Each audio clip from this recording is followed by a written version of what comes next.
Hey, I have a Chinese quad, it's a 250cc, the clutch.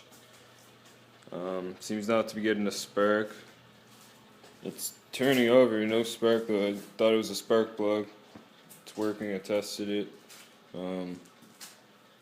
YouTubed a couple things on the kill switch. Apparently this thing, right here, there's a certain wire that I have to check if it's grounded. It's not grounded, and it's not getting any constant power, so that's not the problem. I unhooked the kill switch and the lights, the two wires down here.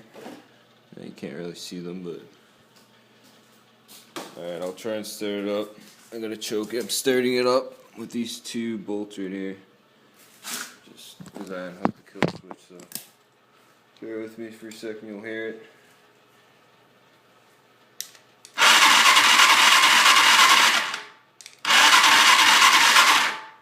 Sounds like it's not getting a spark or something. I have no clue. If anybody knows this problem, anybody has these problems, just let me know, comment. Thanks a lot.